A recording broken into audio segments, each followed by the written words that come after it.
Jason Abick along with Jeff Mitchell. Scott Jewett is stuck in Kansas City. Kyle working the boards here tonight. We're here every Tuesday, 6 to 7, and this is my favorite part of the program. We got Casey Mittelstadt, Matt Anderson in studio tonight to play a little Bean Boozled. We used to play a little Mad Gab, but there was some integrity issues with some cheating, so we changed it up. So, boys, how you doing tonight? We're doing well. Yeah. Oh, that's great. That's great. Don't get barf. So here's the deal. We'll ask you a couple questions throughout, but just to kill the suspense a little bit, here's what we're gonna do. You guys are gonna pick a number between 1 and 25. I'm gonna say a quote from a sports movie. You got to guess it right. If you do not guess it right, you're spinning the wheel. If you guess it right, though, you got to give it to your partner, and they get to spin the wheel. So, first and foremost, I got to ask Matt, since you're up to the mic, man, it's crazy. I saw you on your Twitter. To unwind a little bit, you're a heck of a fisherman, right? I don't know. I mean, I like to get out there and put a line in the water. I wouldn't say I'm a heck of a fisherman, though. Yeah, but it's something to blow off steam in the off season, though, right? For sure. Now, you're a heck of a. This is crazy. I got to ask you, this is true. 127 games in high school, 27 goals, 47 assists. Yeah, sounds about right. That's unbelievable. That's a heck of a stat line for a D-man. And Jeff, you played. You're from Minnesota and White Bear Lake, and I mean, hockey. Minnesota's a mecca of hockey. I had that from mites on, but no, obviously Casey and Matt are just two highly decorated players, and again, I think these are the times, and this is what's cool about junior hockey. Is 5-6 years ago, Anders Lee is sitting in the studio with you, and John Cooper, and obviously Matt and Casey have bright futures where they're headed. And I just want to ask the two of them, from coming from high school hockey to the USHL, the game, talk about the game, how much faster it is. Just, it's like you're a pro. Have you enjoyed it? Are there things you haven't liked? But just talk about your experience as a whole and what it's been like in Green Bay the first couple months. I've really enjoyed it. I mean, like you said, you're really treated like a pro. And just the pace of game is a lot faster. I mean, and the schedule, too. You get to play a lot more games. At high school is only 25. So, I mean, I really enjoy it so far, for sure. Yeah, I mean, just to agree with that, I think the pace is obviously a little faster. But after you get a few games under your belt and it doesn't get too bad, you kind of start playing with guys who are up to the pace. So once you start figuring out your line mates and finding some chemistry, I don't think it's very bad. All right, I think we'll go with Matt first, right? We want to pick, so pick your number. What number do you want? Between 1 and 25. 1 and 25. I'll do 3. 3? All right, here we go. Ball 4, ball 8, low, and he walks the bases loaded on 12 straight pitches. How can these guys lay off pitches that close? I know Jeff Mitchell's smiling. I think he knows it. It's a sports movie. Can I give him a hint? Obviously. You can give him a hint. Hey, we have no rules here. You weren't born when this came out, obviously, but think Cleveland Indians. There you go, Kyle. Now we got to. I don't know. Time's ticking. I really don't. Wild Thing. Jeff Mitchell, give him the answer. It's Major League. Absolutely. Okay. Guess what, Matt? You're spinning the wheel first. Oh no. Okay. And on the other side of that, it's Bean Boozled. You could either get. What is it? What do we got? There we go. Berry blue or toothpaste. See, that's not bad. And I'm going to tell you this. Scott Jewett actually took one of the toothpaste out of here already because he just went in there hungry one night and grabbed a couple. But so you got to grab here. One, nope, just one or the other. You just got to pick one or the other. Here we go. Right. This is either what? Toothpaste or Berry blue. This isn't that bad. What do you got? I got berry blue. Oh, see, Tastes really good, actually. the bad streak continues, Kyle. I think I'll finish this one. That's good. Casey, it's only a matter of time before we get into the bad ones. But I got to talk to you about you've got a chance to play internationally at the Ivan Holinka Memorial Tournament. Actually, you were one of the youngest players there, and you tied for the tourney lead with 7 points. Talk a little bit about that experience playing for your country, but B, to be one of the youngest players out there and to put up the stat line you did. Yeah, I mean, it was a lot of fun. I kind of went out there and got to catch up with some of my old buddies that I grew up playing with from Minnesota, and then obviously it's always fun to meet some new guys and I think right away, just me and Kyler Yamamoto kind of found some good chemistry, and we kind of went from there and just tried to play as good as we could every game. And I think towards the end of the tournament, we kind of figured it out and kind of took off. That's amazing. How's your time in Green Bay so far? It's awesome. I love it. It's a great town. Oh, it's great. It's going to get even better. Let's pick your number. 11. 11. 11. Here we go. Pain heals, chicks dig scars, glory lasts forever. I have no idea. Keanu Reeves, come on. Somebody help me out. I'm getting blank stares from everybody in the studio. It sounds familiar, but I can't put it in. Has anybody... Did Rob Lowe perform in that movie? No. Maybe. The Replacements? Oh, I was going to say Youngblood. The Replacements. Oh, I got to spin? You got to spin. See, Matt, did you know that movie? Yeah. I would have known. Thank you. Thank you. I'm on an island here. Sucks with a capital S. I'm on an island. Thank you, Matt. So here All we right, go, hey, Casey. Before What do you we... spin, though, being Minnesota boys, you've lived in Green Bay a little bit. Vikings or Pack? Oh, Vikings Thank every you. day. Uh, One. Can we go to commercial? All right, what do we got, Casey? Spin away. Juicy pear or booger. The worst one you could possibly get. That's the one you didn't want. What is that, green? I'm gonna let you dive into those and find it. I'm gonna go with that one. I think I might have two different ones here, but Which one you want me to take? You pick it. here we go. Let's go with these. Let's go with these two. What do we got? It might not even be the right one. Matt's helping me out here. I'll just go. It could be moldy. It could be moldy cheese, which I'm gonna apologize for. Could be wrong. It's not good, is it? I don't know what it is, but it's terrible. Is it like moldy? You can spit it out. You can spit it out. Wait. I would say that's booger. Probably. What do we? You got Kyle? Do we got time for one more? Let's Matt back up to the mic. Your breath smells terrible. You should have saved that gum for after this. What do you got? What number? I'll do 9. 9. Show me the money.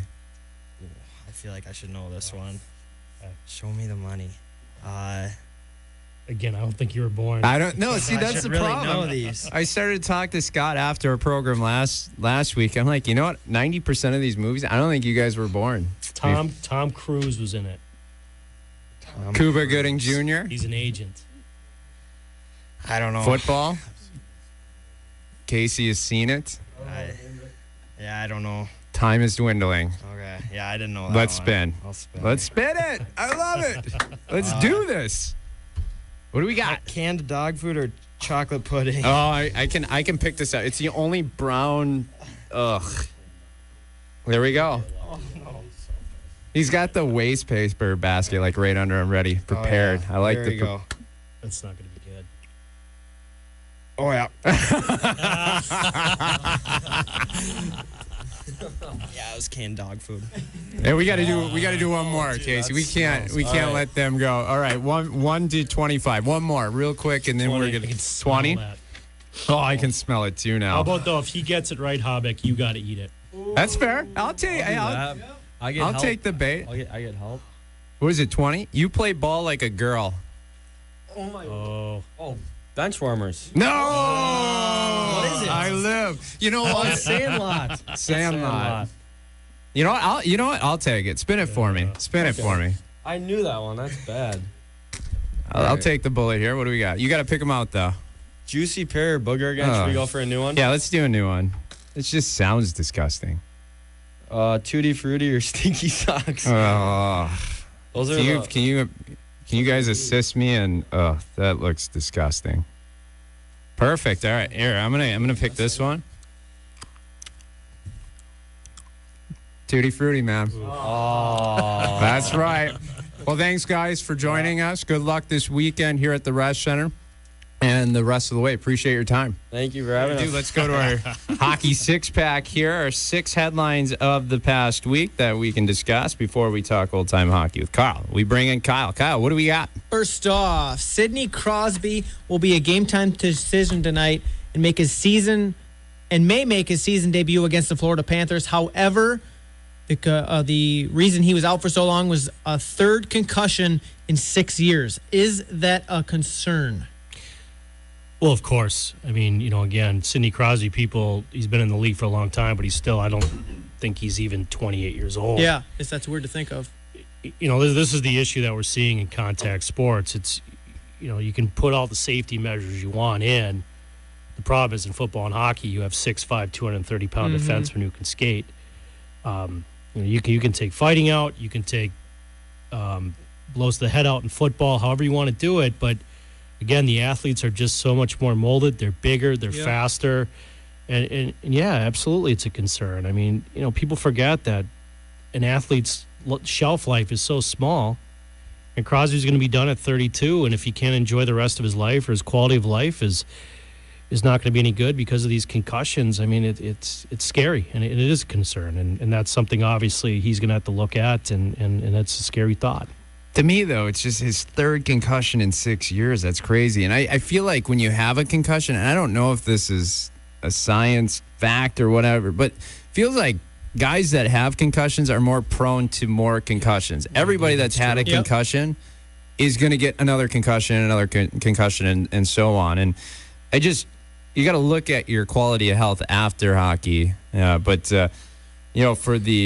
also on the business end, I mean, that's one of your biggest investments is Sidney Crosby. He's the reason why people buy tickets. Face the NHL. And that's all he knows. I mean, Sidney Crosby has been a star because of hockey since he's been 6 years old. But, those are choices obviously he has to make. And, again, the athletes are bigger, they're stronger. As long as you have that, you can put every safety measure you want in. But when a guy who's 6'5", 230 can really skate and bang you, I mean, it's like being in a car crash 30 miles an hour without a seatbelt. So, yeah, that's too bad. Yeah. Second point, the Canadiens and the Oilers are first and second, respectively, in the NHL standings at this point of the year. Is this the year the Canadiens finally put a team back on the Stanley Cup? It's crazy to me to think that it's since 1993 since the Montreal Canadiens won the Stanley Cup championship, and then American teams have won ever since. Do you think this is the year, Jeff? Well, I don't think it's going to be the Oilers. I mean, the Oilers obviously have something good going with Connor McDavid. They traded Taylor Hall and Yakupov and upgraded, but I don't think Edmonton's going to get there. I don't think they make the playoffs. I think Montreal, if Carey Price stays healthy, I think that's a group that could. I'll tell you, though, Montreal has the issue of being in the East, and, our boy John Cooper. I mean, Tampa's loaded. I mean, I think this is Coop's year, but I would agree. I think Montreal has the best chance out of all the Canadian teams to get to the Stanley Cup. But ultimately, you're putting them under, like, a Tampa Bay. Yeah. And I look at the East teams. And go Washington, Tampa, I mean, the Rangers, Boston. I think Montreal makes the playoffs where anything can happen. Edmonton, I just don't see it. I mean, their goaltending, Cam Talbot, just average at best. And I don't see it. No mention of the Toronto Maple Leafs. Too young. No, too young. Way too young. They're the youngest team. Their average age on the team is under 25. But our Canadian friends, and Scott will tell you, I mean, Austin Matthews is the real deal. Oh, no doubt. Mitch Marner's the real deal, and Babcock can really coach. So I think in the future they'll have a shot. Moving on, the Chicago Blackhawks have a penalty kill on the road. This is brutal. Of 37.5%, which makes it 46.1% on the year as a whole. Is that a cause for concern? That is a big-time concern for me if I'm coaching. Yeah, I mean, the good thing they have, they're still the Blackhawks. They got a good unit. I mean, those guys are leaders. Seabrook, Duncan Keith, Jonathan Taves. I think you're going to see they'll go on a path where they'll go like 19 for 20 on the kill. But, yeah, I don't think they're the Blackhawks of the old. What's crazy is they went in a span where they had 20 kills. They only killed 9 of those off. Good. That's not good. That's not the Blackhawks of old. They're not that dominant team anymore. And it might be too early to tell, but they're definitely not the Hawks that have won Stanley Cups in the past. The Jets are the 22nd team to participate in an NHL outdoor regular season game after playing the Oilers in the Heritage Classic. Are we getting to a point where there's too many outdoor games? Yeah, I think so. I mean, I think the outdoor games are like, your favorite song you hear on the radio. It just gets old. What the NHL has to do is what makes those games popular is going into venues that are historic: Wrigley Field, Yes. Lambeau, Right. Fenway. If I they can liked it find when that, they were on special days too, Well, when they had it on New Year's just- Day, and important days too, not just a random Wednesday night. If you look at the just sheer numbers, though, the last time they had the Heritage Classic, they had over 21,000 more fans. So they're down 21,000 fans from that. And you're playing in Canada, the mecca of hockey, and you're down 21,000 fans. I just think that's a telling sign to say, hey, let's put the brakes on a little bit. or go international, play it in Sweden. That's not a bad Finland, idea either. Yeah. Somewhere over there would let them have a shot at it. But again, I think you got to scale back, and there's too many. There's too many things with weather and everything else that can go Right. wrong, and Lastly, Blue Jackets defenseman Zach Werenski became the first player in franchise history to begin his NHL career on a 4-game point streak. That's crazy to think that, with the Blue Jackets, that, a guy like that with that record, that somebody else hasn't done that, I guess. I mean, I know they're a defensive team this year. They're built defensively. Their coach is very defensive. But in more ways than one, to say the least. But no, what an exciting time for the NHL. I mean, you got Rowinski, you got McDavid, you got Austin Matthews, you got Schmaltz. I mean, you got all these kids who are 20 and younger. how about I mean, Matthew Tkachuk? Yeah, Tkachuk. Who played in our league, what? 2 years ago. 2 years ago? Jack Nick Eichel. Schmaltz played 2 years ago in our league. Jack Eichel played 2 years in our. I mean, you're seeing this new and up and coming talent that's coming into the NHL that's going to make it exciting for the next 10, 20 years. And the league needs that. It's not soccer. We don't want to see 0-0. We want to see goals, and we want to see speed and excitement. And I think, with these younger kids, I think it's great. I think it's great to see. So congrats to this young man in Columbus on that start. And just one last note before we go to break. 50 years ago, on October 19th, Bobby Orr made his NHL debut for the Bruins. Recorded 1 assist. That's really hard to believe. He played 657 games, 915 points. A lot of people say, and Jeff, I'll leave this with one question to you. Bobby Orr is the biggest sports figure or legend in Boston. A lot of people think that. I believe it. He's now an agent, actually. In fact, one of his clients was Eric Gryba, who used to play with us in Green Bay. I don't know if that's still true, but at one point Eric was his client. But yeah, Bobby Orr was just, he was a transcendent figure, and people in Boston do love him. I would say that's a fair assessment. Oh, it's crazy to think. He is such a pivotal part of the NHL and the game of hockey. We're going to step out for a break. When we return, Old Time Hockey with Carl Lackey. That's coming up next. You don't want to miss it. It's Hockey Talk on WNFL.